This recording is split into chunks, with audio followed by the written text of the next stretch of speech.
জিকির করেছেন ইব্রাহিম নবী নমরুদের আগুনে পড়ি আগুন হইল ফুল বাগিচা আগুন হইল ফুল বাগিচা নবী ইব্রাহিমের পশম জ্বলে না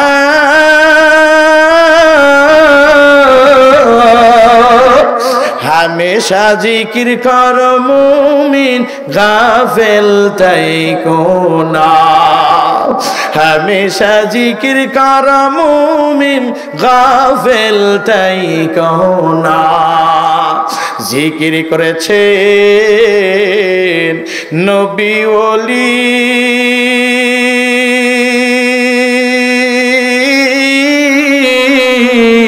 খোদার সাথে গেছেন মিলি দিয়াছিলেন পর্দা খুলি মাবুদ রব্বানা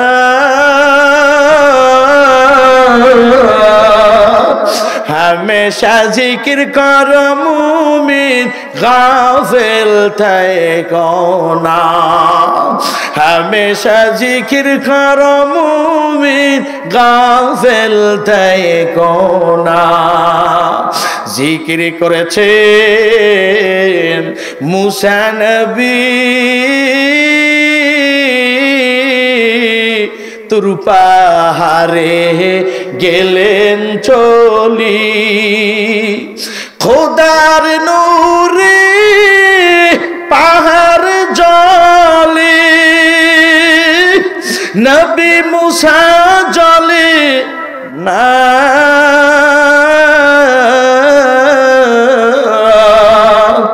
हमेशा जिक्र करो मुमिन গাফেল থেকো না পানি ছেড়ে দিয়া কান্না করে রে বাবা তোমার আমার জন্য চোখের পানি ছেড়ে দিয়া কান্না করে এ যুবক একটু কি মন চাই না একটু কি ভালোবাসা তোমার এই ছাত্রদের প্রতি হয় না এই মাদ্রাসার প্রতি হয় না রে বাবা এই জন্য বলি বাবা এই গরিবের সন্তানগুলো কি আল্লাহ হাফেজ বানায় আলেম বানায় ওই গরিবের সন্তান অত্যন্ত মেধাবী দেশের মন্ত্রী পরিষদ ওই সন্তানটাকে বাদশার দরবারে নিয়ে আস ও বাদশা সাহেব এই সন্তানকে পেলাম কি নাম তোমার মুফাসসিরিনে কেরাম বলেন তার নাম এত সুন্দর সন্তান এত বিবেকমান সন্তান এই বিবেকমান সন্তান যখন জালেম বাদশার সামনে আসছে জালেম বাদশার সামনে আসার পর চেহারাটাও যেমন সুন্দর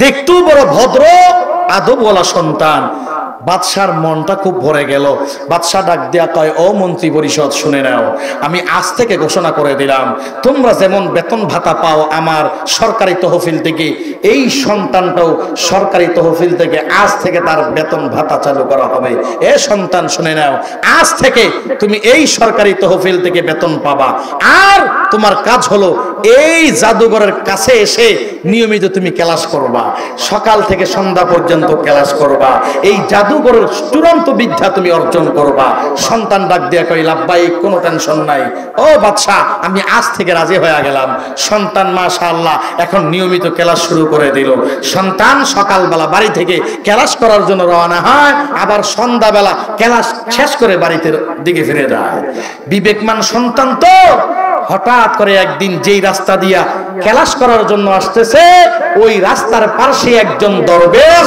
সে আল্লাহর দিকে বান্দাদেরকে আহ্বান করে সে বান্দাদেরকে কালিমার দাওয়াত দেয় আল্লাহর দিকে বান্দাদেরকে আহ্বান করে করে করে করে বুঝাইয়া আল্লাহওয়ালা বানায় একদিন হঠাৎ করে সন্তান মনে মনে ভাবতেছে দেখি এই দরবেশের দরবারে আমি একদিন যাব এখানে দরবেশটা করে কি আমি তো ওই জাদুঘরের বিদ্যা শিখতেছি সেই জাদুঘর আমারে বিদ্যা শেখায় জাদু বিদ্যা শেখায় আমি একটু টেস্ট করে দেখি এই দরবেশ কি শেখায় ভাইরা আমার এই সন্তান জাদুঘরের ক্লাসে বন্ধ করে একদিন ওই দরবেশের ক্লাসে ঢুকলেন দরবেশের ক্লাসে ঢোকার পর এবার দরবেশ সুন্দর করে বান্দাদেরকে আল্লাহর প্রতি দাওয়াত দেয়, ভালো ভালো কথা কয়। ওই সন্তান তাকিয়ে আছেন। যখন ক্লাস শেষ হয়ে গেল, এই সন্তানের কাছে একটু ভালো লাগা শুরু হয়ে গেল। এর পরবর্তী দিন, পরের দিন এই সন্তান জাদুঘরের কাছে এখন যায় না, এখন দরবেশের দরবারে বসে। আবার এসে দরবেশের দরবারে বসছেন। এই সন্তান দরবেশের দরবারে বসিয়া ক্লাস নেয়। আরো একটু ভালো লাগা শুরু হয়ে গেল, আরো তৃপ্তি বাড়তে শুরু হলো। একদিন, 2 দিন, 3 দিন, তৃতীয় দিন এই সন্তান জাদুকরের কাছে না যাইয়া এই সন্তান এখন দরবেশের দরবারে বসে। তৃতীয় দিন ক্লাস শেষ হওয়ার পর এই সন্তান দরবেশকে প্রশ্ন করা শুরু করে, এ দরবেশ সাহেব, একটু ভালো করে বলবেন, আপনি এখানে কত বছর যাবত আল্লাহর দিকে বান্দাদেরকে দাওয়াত দেন? দরবেশ সাহেব ডাক দেয়া কয়, 1 দিন, 2 দিন, 3 দিন নয়, আমি এখানে বসিয়া, আমি এখানে আজ থেকে 400 বছর পর্যন্ত আমি এখানে বান্দাদেরকে দাওয়াত দেই। জোরে বলো আল্লাহু আকবার। আরো জোরে বলো আল্লাহু আকবার। 400 বছর পর্যন্ত দাওয়াত দেই। এবার সন্তান ডাক দেখায়, জাদু, এ দরবেশ, এই 400 বছর পর্যন্ত বলবেন আপনার খানা ফিনার ব্যবস্থা কোথা থেকে হয়? আপনার ডানে বামে এত সুন্দর খানা কোথা থেকে আসে? দরবেশ সাহেব ডাক দেখায়, ও সন্তান, তুমি যেহেতু আমাকে প্রশ্ন করেছো, আমি জবাব তোমাকে ক্লিয়ার করে দেই। আমার বাড়ি নাই, ঘর নাই, আমার কেউ নাই, কেউ নাই, কেউ আমার খানা এনে দেয় না। ডানে বামে যেই খানা তুমি দেখতেছো, এগুলো এই 400 বছর পর্যন্ত আমার আল্লাহ জান্নাতি খানা আমারে দিয়া দেয়। সন্তান ডাক দিয়া কয়, দরবেশ, আপনি এমন কথা বলেছেন, আমাকে অবাক করে দিয়েছেন। এটা কেমনে সম্ভব, কেমনে সম্ভব? বলে এমনি সম্ভব। এবার সন্তানের অন্তরের মধ্যে একটা নাড়াচাড়া শুরু হয়ে গেল। সন্তান ডাক দেয়া কয়, দরবেশ, আপনার মালিকের সদস্য কেমনে হওয়া যাবে? আপনার মালিকের গোলাম কেমনে হওয়া যাবে? দরবেশ ডাক দেয়া কয়, সন্তান, বেশি কিছু করা লাগবে না, তুমি শুধু আমার সাথে বলবা, লা ইলাহা ইল্লাল্লাহু ঈসা রূহুল্লাহ। জামানাটা ছিল ঈসা পয়গম্বরের জামানায়, ঈসা রূহুল্লাহ। ও সন্তান, তুমি আমার সাথে এই কালিমা যখন পড়বা, তোমার পড়তে দেরি হবে। এ শুনে নাও, তুমিও আমার মতো আল্লাহর খাঁটি গোলাম হতে দেরি হবে না। এই কথা যখন বলার পর এই ছোট্ট সন্তান আব্দুল্লাহ বিন তামের, এই আব্দুল্লাহ বিন তামের যখন জবান খুলে পড়তে লাগলেন, লা ইলাহা ইল্লাল্লাহ ঈসা রূহুল্লাহ, আল্লাহর এই কালিমা যখন পড়ে ফেললেন, আল্লাহর গোলামের একজন সদস্য হয়ে গেলেন। কালিমা পড়ার পর অন্তরের মধ্যে একটা সান্ত্বনা যখন এসে গেল, অন্তরের মধ্যে তৃপ্তি যখন চলে আসছে, আব্দুল্লাহ বিন তামের এই ছোট্ট সন্তান দরবেশের ক্লাস শেষ করার পর বাড়ির দিকে এবার যখন রওনা হলেন, রওনা হওয়ার পর যেই রাস্তা দিয়ে বাড়ির দিকে যায়, ওই রাস্তার মাঝখানে একটা অপরিচিত একটা প্রাণী, দেহটা বিশাল বড়, এই 2 পার্শ্বে মানুষ দাঁড়ায় গেছে, মানুষ আসা যাওয়া করতে পারে না। এই ভয়ঙ্কর প্রাণী রাস্তার মধ্যে জাগা মেরে দাঁড়িয়ে আছে। কোনো মানুষ সাহস হয় না, কোনো মানুষের সাহস নাই এই প্রাণীকে মারার জন্য। আব্দুল্লাহ বিন তামির ছোট্ট সন্তান, তিনিও তাকিয়ে আছেন, কেমনি আমি বাড়িতে যাব, মনে বড় ভয়। হঠাৎ করে মনের মধ্যে কল্পনা শুরু হয়ে গেল, আজকেই পরীক্ষা হয়ে যাবে, ওই দরবেশের কালিমা সত্য না জাদুঘরের জাদুবিদ্যা সত্য? দরবেশের কালিমা যদি সত্য হয়, তাহলে আমি এই কালিমাটা পড়িয়ে একটা পাথর মারব, এই পাথর দিয়া যদি এই প্রাণী মরে যায়, আর কোনো টেনশন নাই, আমার আল্লাহর কালিমাই সত্য। ধরে কেউ ঠিক না? এবার এ ভাই ভালো করে শুনবা, এ সর্বেশনের যুবক ভাই ভালো করে ঘটনাটা শুনবা। এটা বানানো কোনো কথা না, আমি আবার বলি এটা আল্লাহর কোরআনের তাফসীর। ভালো করে শুনবা। আব্দুল্লাহ বিন তামির হাতের মধ্যে একটা কঙ্কর নিলেন, হাতের মধ্যে কঙ্কর নিয়া এবার দরবেশের কালিমা পড়তেছে, লা ইলাহা ইল্লাল্লাহু ঈসা রূহুল্লাহ। জিকির করেছেন ইব্রাহিম নবী, নমরুদের আগুনে পড়ি আগুন হইল ফুল বাগিচা, আগুন হইল ফুল বাগিচা, নবী ইব্রাহিমের পশম জ্বলে না।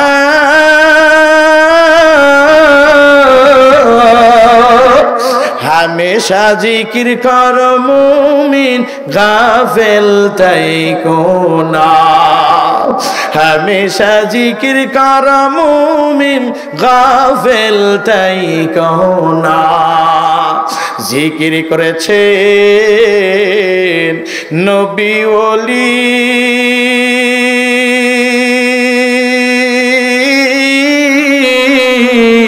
খোদার সাথে গেছেন মিলি,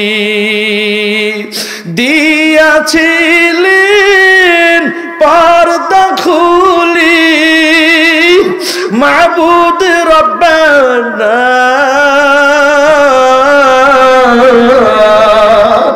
হামেশা জিকির কর মুমিন গাফেল থাইকো না, হামেশা জিকির কর মুমিন গাফেল থাইকো না। জিকির করেছেন মুসা নবী তুর পাহাড়ে গেলেন চলি, খোদার নূরে পাহাড় জলে, নবী মুসা জলে না।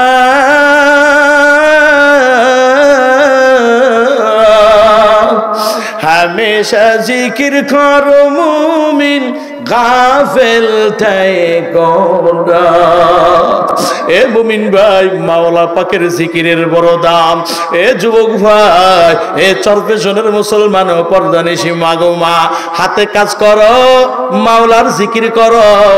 ও মা, হাতে কাজ করো, পায়ে কাজ করো, জবান দিয়া মাওলার জিকির করো।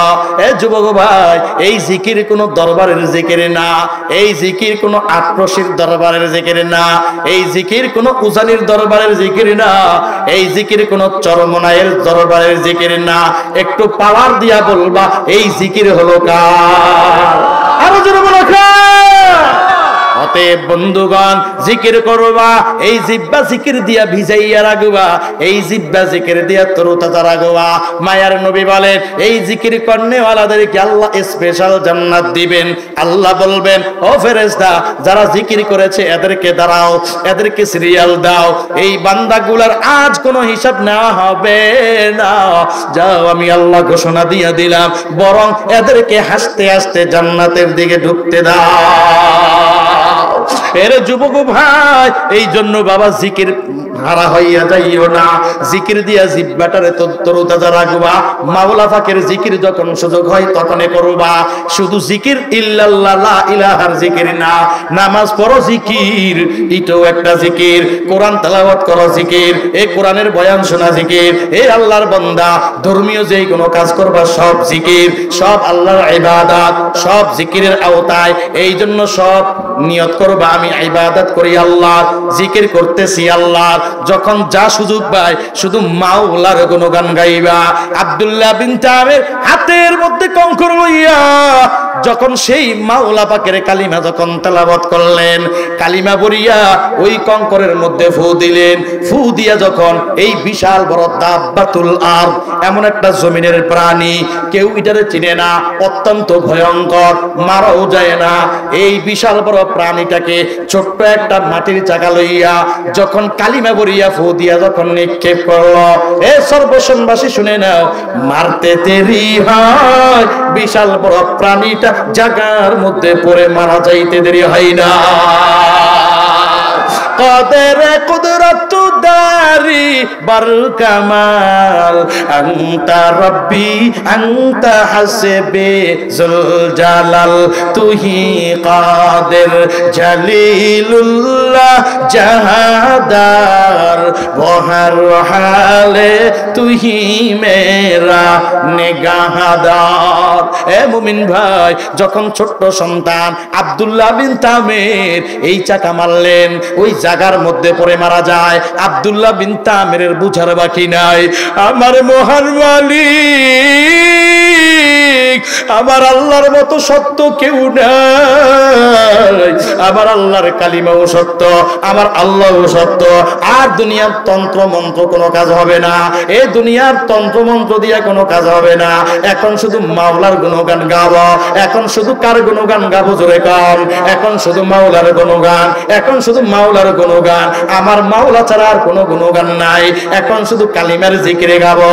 আব্দুল্লাহ বিন তামির অন্তরটা আকাশ চুম্বি হয়ে গেল, রে আল্লাহ, এমন আল্লাহর কালিমা পড়লাম, দুনিয়ার কোন শক্তি আর এখানে কাজ হবে না। আমার আল্লাহর কালিমা মহাশক্তি, আমার আল্লাহর কালিমার উপর শক্তির উপর কোনো শক্তি নাই। এবার আব্দুল্লাহ বিন তামির যখন এই কামটা করে দিলেন, হাজার হাজার মানুষ সব রাস্তাঘাটে চলাফেরা শুরু করে দেয়। সব মানুষ ডাক দেয়া কয়ে, আব্দুল্লাহ মান আনতা, তোমার পরিচয় দাও। এ আব্দুল্লাহ মান আনতা, তুমি কে? এ আব্দুল্লাহ মাসমুক, তোমার নাম কি বলো? ও আব্দুল্লাহ আইনা দারুকা, ও আব্দুল্লাহ তোমার বাড়ি কই? ও আব্দুল্লাহ তোমার বাবার নাম কি, তোর মার নাম কি? এ ছোট্ট সন্তান, এত বড় পাওয়ার পাইছো কই? এমন কি জাদু তুমি পারো? এমন কি তন্ত্র মন্ত্র দিয়ে কাজ করছো? আব্দুল্লাহ বিন তামির ছোট্ট সন্তান চোখের পানি ছেড়ে দিয়া ডাক দিয়া খায়, এ দুনিয়াবাসীগণ, এটা কোনো তন্ত্র মন্ত্রর কাম না, কোনো জাদুবিদ্যার কাম না, এটা আলাদা একটা জিনিসের কাম, এটা আলাদা একটা জিনিস। সব মানুষ আব্দুল্লাহ বিন তামিরের পিছনে পিছনে ছুটলো। এই এলাকার মধ্যে মানুষের কানে কানে কথায় কথায় শুধু আব্দুল্লাহ বিন তামিরের কথা কয়। সব মানুষ আব্দুল্লাহ বিন তামিরের পেছন লাগলো।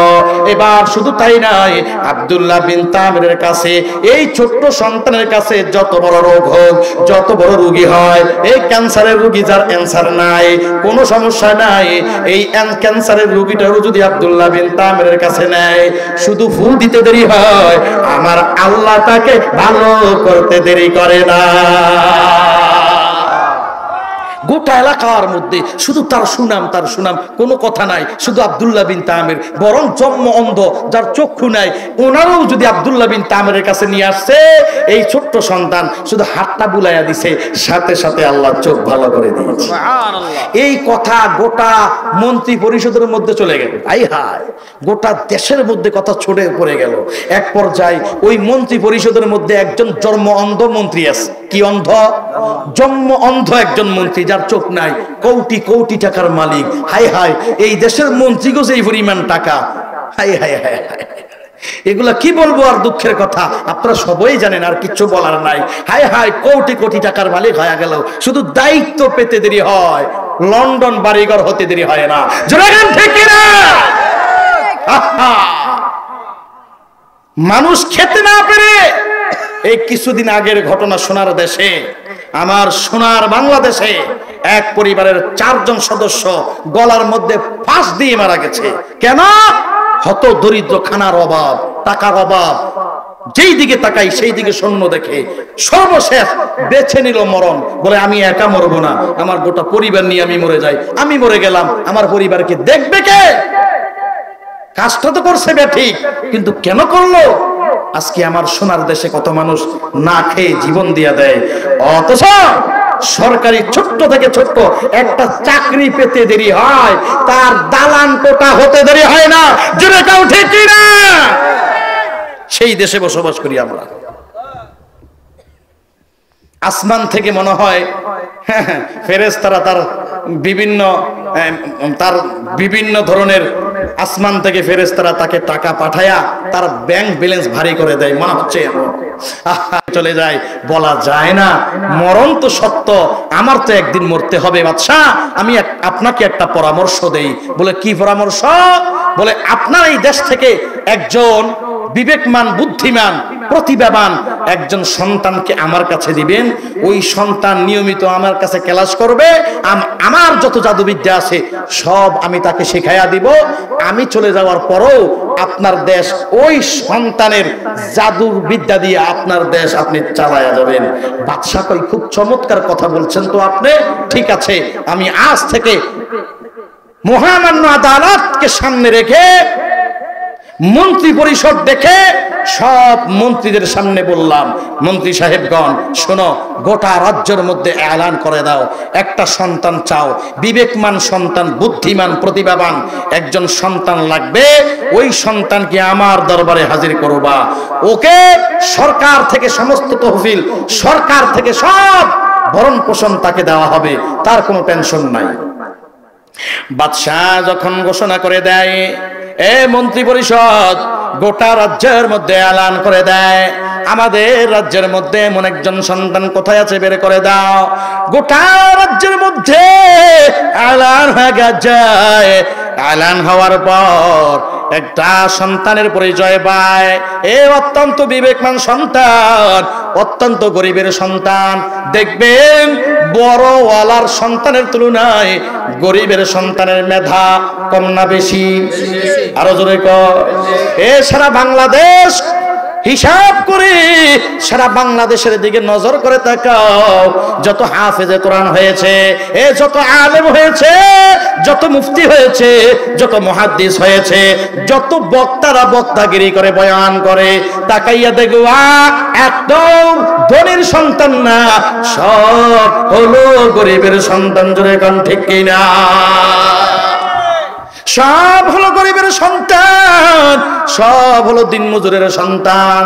বাবা দিনমজুর, সন্তান আজ বড় বড় একজন আলেম। এ বাবা দিনমজুর, সন্তান বড় একজন বক্তা।